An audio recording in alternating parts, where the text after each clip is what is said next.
So by now, everybody knows that yesterday Bernie Sanders endorsed Hillary Clinton for president of the United States. Now, a lot of supporters of Bernie Sanders met this news with mixed reactions. A lot of people talked about how they feel like he's a traitor now, traitor to what he actually has been saying this whole time, and spoke about a political revolution. Some people are still riding strong with Bernie Sanders, and some don't really know how to feel about what he actually did, about this endorsement. What was your reaction to this? Well, before I had a chance to see it, I had a friend who was a Hillary supporter who asked me if I saw it, and I tried to play like no, I didn't see it. No, I didn't see it. But seriously, when I was watching it, it looked like Bernie Sanders was trying to squeeze a watermelon out of his butt. You know what I'm saying? It seemed like he was forcing himself to endorse Hillary Clinton. Yeah, it looked uncomfortable. It didn't look what you were saying before. Like you compared it to Elizabeth Warren, how she if you kind of compare it to Elizabeth Warren's endorsement, there was a lot of energy, a lot of fire, a lot of excitement, a lot of embracing of but you know what I'm saying? That's true. And I did not see that there. In contrast, Bernie, it felt like it just felt like he was being being forced to do this, either by outside forces, or he just felt like this was necessary. This was the way to go. Yeah. There's as much mixed reactions as there's been. Yeah. There's no way to know exactly what his intent is, like what his plan is. A lot of people say it's a chess move of some sorts that he's going to use at the convention, which I don't see. Okay, so he had a conference call after the endorsement, and he was speaking about his endorsement. Of course, he understood that people were disappointed with that endorsement, but he was saying that, of course, he still wants his delegates to show up at the convention, and he wants there to be a roll call, and he wants his delegates to vote for him. 1,900 plus delegates, because he wants it to be, I guess, on official record, the final count, the tally, according to I guess the record, and how important his campaign was, what it achieved, and that is different than in 2008. Hillary Clinton at the convention put that roll call on hold, actually, and she just said, let Barack Obama be the nominee, so there was no roll call. Does the platform change though? No, it doesn't change. All right then. Yeah, that's why. Look, like I said, a lot of people are still saying, like you said, so this is a chess move. Bernie has plans, this and that. But I believe Bernie's plans is exactly what he said that they were. He wanted these things that Hillary Clinton has agreed to, like with education and $15 minimum wage and the platform. And even he wants those to be realized. And then Barack Obama just a few days ago, endorsed single payer. Yeah, you're talking about reviving the public option. Public option, right? Option. So he wants. He doesn't want these things undone, and maybe there was some pressure from the Hillary camp saying, look, we're not going to do this unless you endorse. So how, I know there's mixed reasons, because a lot of people don't trust Hillary Clinton to fulfill those concessions that the Democratic platform made. You know what I'm saying? See, that's the question here. Was Bernie Sanders' strategy the right one to employ? Because so he's saying, I believe he thinks, okay, look, we didn't do this for nothing. We want some movement, and if I can't be president to enact that kind of change that we all want, at least let's push Hillary Clinton to do it for us, right? But the question is, even though it's in the platform language. Is she actually going to do it? Exactly. That's another story. Yeah. Are they actually going to push for it? Yeah. When she becomes president, and even if there's some possible legislation, can you guarantee there's not going to be any loopholes? Yeah. The platform is not binding. It's not like she has to, uphold it.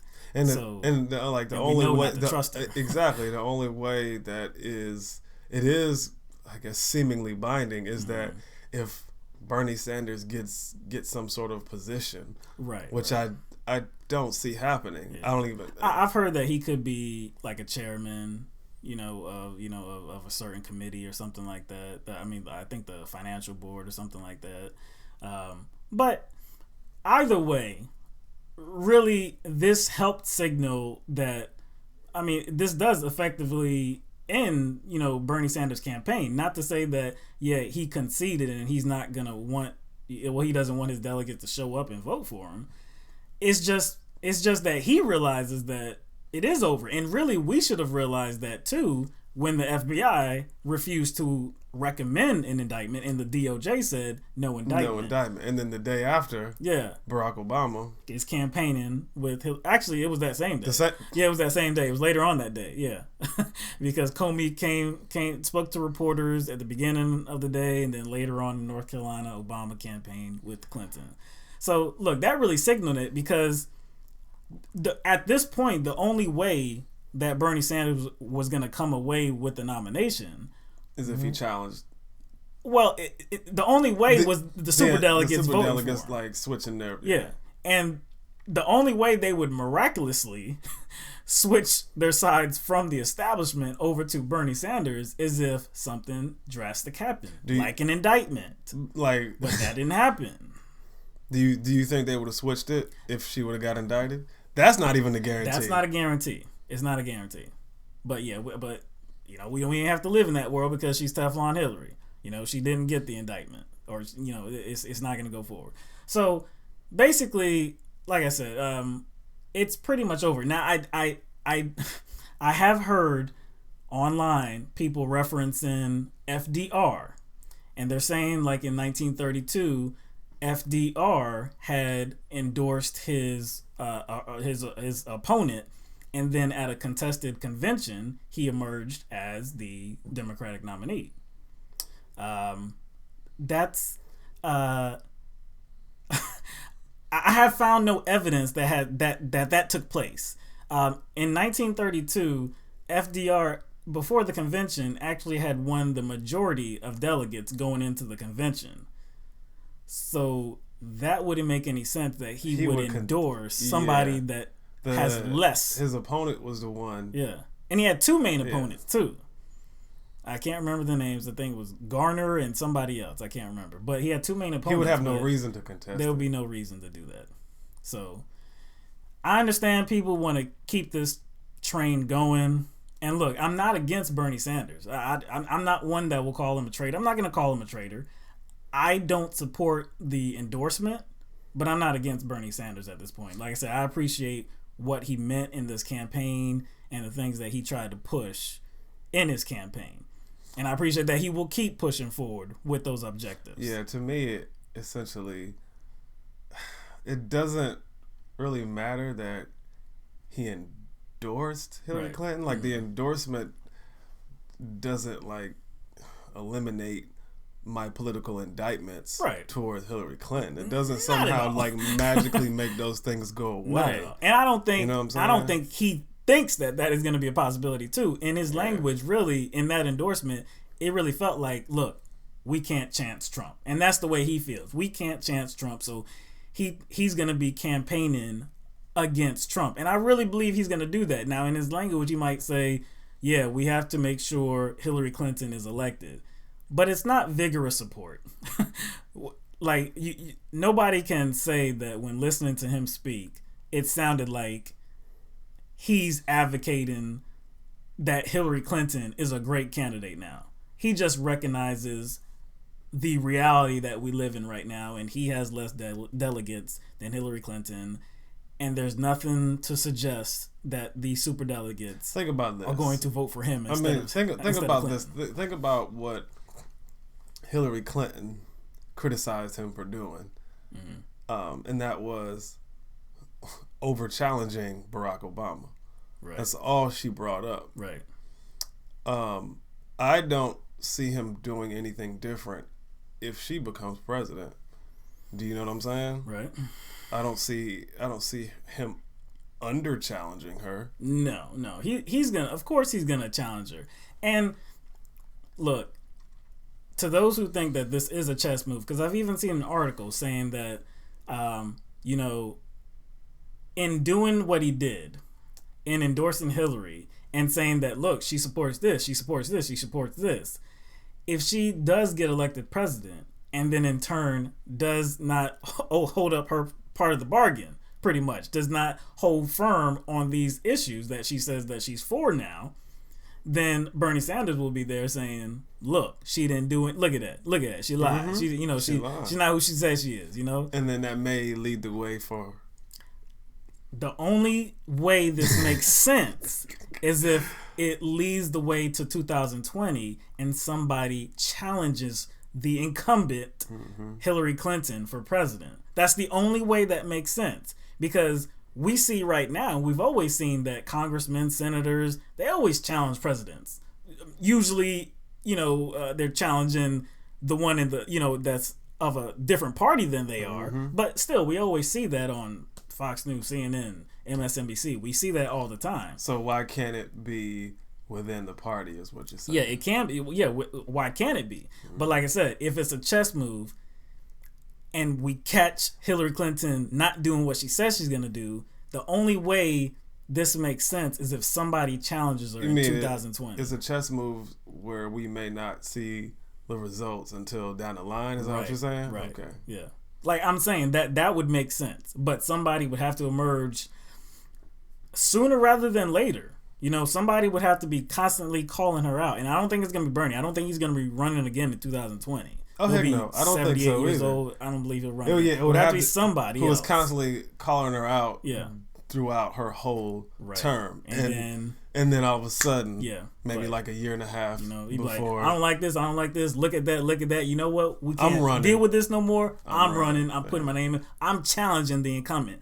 That would be drastic.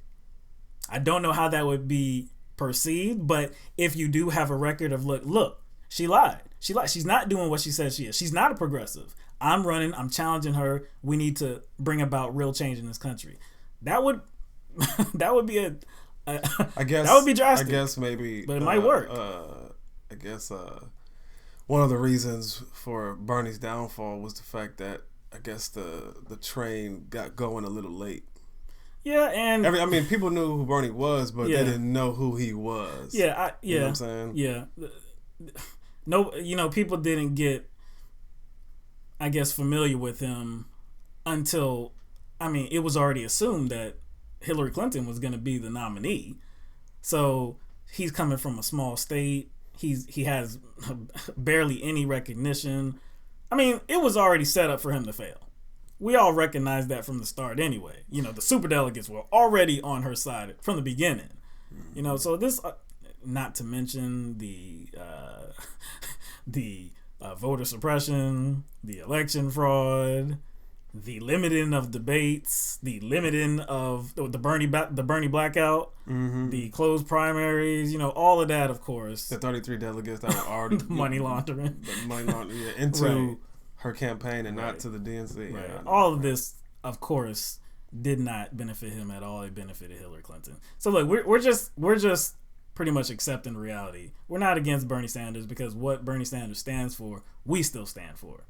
But at this point, like I said, I believe what's important right now. No matter what happens, if you believe that this is a political coup and something is going to happen at the convention where Bernie emerges as the nominee, if you believe that, fine, I'm not against you. I would love to be proven wrong. But at this point, I believe what we have to do is really give more recognition to Jill Stein, because she's out there and she's always said she's plan B, Don't let this political revolution die. And she has refused to attack Bernie Sanders. She has said that. The one thing she has always said is that she, look, she understands what Bernie Sanders' plight is, but you cannot have a political revolution in a counter-revolutionary party. And that seems to be accurate. Yeah, and some people may see at least at this point. Yeah, and some people may see that as dogmatic. Yeah. The Bernie or bust. Right. But if you look at how conservatives have opposed Trump, now I may not agree with their ideology, but what do they say? I don't support Trump because he doesn't have conservative values. Now I may not like those values, but they understand that they cannot elect somebody simply because he's a Republican nominee if he doesn't, hold the same values as them. Right. So why is that it so? R means nothing. The R means nothing. So why is it so unreasonable when progressives do the same thing? You know what I'm saying? You're absolutely right. like during the whole campaign, people that were running against Trump, Jeb Bush, Marco Rubio, they have said, "Look, this guy does not have the temperament. He's unfit." Now Marco Rubio now is saying, yeah, all of that is still true, but I'll vote for him. Yeah. I don't know about Jeb Bush. He just had an interview. I didn't even see it, so I don't know exactly if he answered the question, like if he would vote for Trump or not. But yeah, I believe what we have to do, no matter what happens in the future, at this point, we do need the populace to know more about Jill Stein. And she does hold a lot of the same positions as Bernie Sanders. Dare I say it, she's actually more progressive than Bernie Sanders. She's not going anywhere. Yeah, on a few issues. On foreign policy, she's actually more progressive than Bernie Sanders. On Edward Snowden, she's more progressive. Now, Bernie Sanders, I didn't like hate what he said about Edward Snowden before. He said, look, he did an important thing. He let us know what was going on with the government. But he said there have to be consequences. Yeah, he said that there should be a consequence. So it's not the same as Hillary Clinton pretty much saying, like, he's a criminal, he's a traitor. Espionage. Yeah, and he could have been a whistleblower. No, he couldn't have. No, he couldn't have. Not in the way that you think he could have been a whistleblower. He was a whistleblower in the way he was. But wouldn't somebody like Hillary hate someone like him, though? Exactly. Expose her secrets, But what Jill Stein says is that no, he should not be recognized as a traitor. He should be welcomed home as a hero. I like that. I like that a lot, because to think that Hillary Clinton could jeopardize national security and still run for president, but Edward Snowden is a traitor. That's all right. Whatever. Well, you getting into something else? There. Yeah, that's something else. That's something else. Also, there's another issue Jill Stein is more progressive into. Well, she does believe in marijuana being legalized. Look, we just need to be more. We need to get more familiar with Jill Stein. I'm not saying that. Look, now you have to just jump sides like right this second. You just have to broaden your progressive politics. Yeah, it's. I mean, for a long time, it's been just about Bernie. Yeah, but there's other candidates. Jill Stein is one of those candidates that's very progressive. She would make an outstanding president. So we do need to do a little bit more research, become more aware with her, and maybe ride that train and see how far it can get. If she can't win the presidency, and we have to be real too and say, I mean, it's unlikely. Yeah. That because she's a third party. It's far-fetched. But what it can do is elevate the Green Party. It can elevate another party into national relevance and be, maybe move things a little bit further into, like I said, recognizing that there are other parties except, instead of the corrupt Democratic and Republican parties, because that's where our true political downfall lies. Yes. That's exactly what I was going to say. Yeah.